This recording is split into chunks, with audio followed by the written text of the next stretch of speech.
মহান স্বাধীনতার ঘোষক ও বিএনপির প্রতিষ্ঠাতা শহীদ প্রেসিডেন্ট জিয়াউর রহমানের ৪৪তম শাহাদাত বার্ষিকী উপলক্ষে মিলাদ ও দোয়া মাহফিল অনুষ্ঠিত হয়েছে। শনিবার ৩১ মে বিকেল ৩টার দিকে নাসিক ২২ নং ওয়ার্ডস্থ ময়মনসিংহ-পট্টি নারায়ণগঞ্জ মহানগর স্বেচ্ছাসেবক দলের সাবেক সহসাধারণ সম্পাদক রাজু আহমেদ রাজনের উদ্যোগে মিলাদ ও দোয়া মাহফিলের আয়োজন করা হয়। নারায়ণগঞ্জ মহানগর স্বেচ্ছাসেবক দলের সাবেক সহসাধারণ সম্পাদক রাজু আহমেদ রাজনের সভাপতিত্বে ও মহানগর মৎস্যজীবী দলের সাবেক সিনিয়র সহসভাপতি শাহিন আহমেদের সঞ্চালনায় অনুষ্ঠানে প্রধান অতিথি হিসেবে উপস্থিত ছিলেন নারায়ণগঞ্জ মহানগর স্বেচ্ছাসেবক দলের সাবেক সাধারণ সম্পাদক জিয়াউর রহমান জিয়া। বিশেষ অতিথি হিসেবে উপস্থিত ছিলেন বন্দর থানা স্বেচ্ছাসেবক দলের সদস্য সচিব মোশাররফ হোসেন মসু, বন্দর থানা স্বেচ্ছাসেবক দলের সদস্য ওয়াসিম, বন্দর থানা শ্রমিক দলের সিনিয়র সহসভাপতি নাসির, মহানগর স্বেচ্ছাসেবক দলের সাবেক পরিবার বিষয়ক সম্পাদক জনি দাওয়ান। এছাড়া উপস্থিত ছিলেন তসিফ, সুমন, সাইফুল, প্রদীপ দাস, নিজু দাস, সিজান ও অপূর্ব প্রমুখ। এ সময় শহীদ প্রেসিডেন্ট জিয়াউর রহমানের আত্মার মাগফিরাত কামনায় ও বিএনপি চেয়ারপারসন বেগম খালেদা জিয়ার,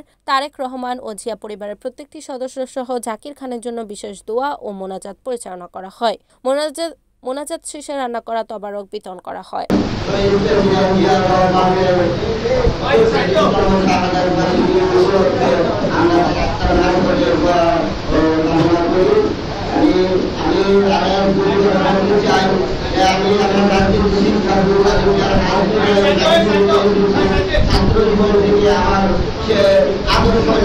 বন্দরবাসীকে মেসেজটা দিয়ে দিলাম, যদি জাকির খানের নাম থেকে কেউ যদি 1 টাকা আনে তাই আমরা এটা প্রতিরোধ করব।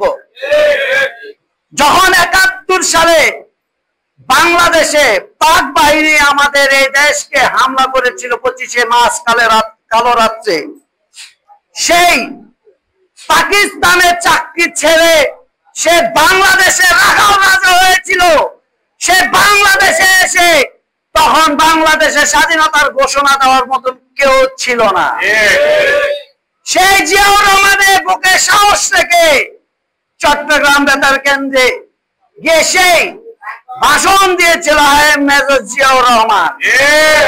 সে ২৬শে মার্চ সে স্বাধীনতার ঘোষণা দিয়েছিল।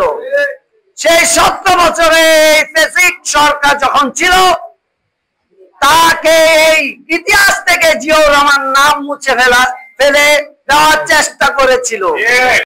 রিপোর্ট মেহেদি হাসান প্রান্ত, NAN TV, নারায়ণগঞ্জ।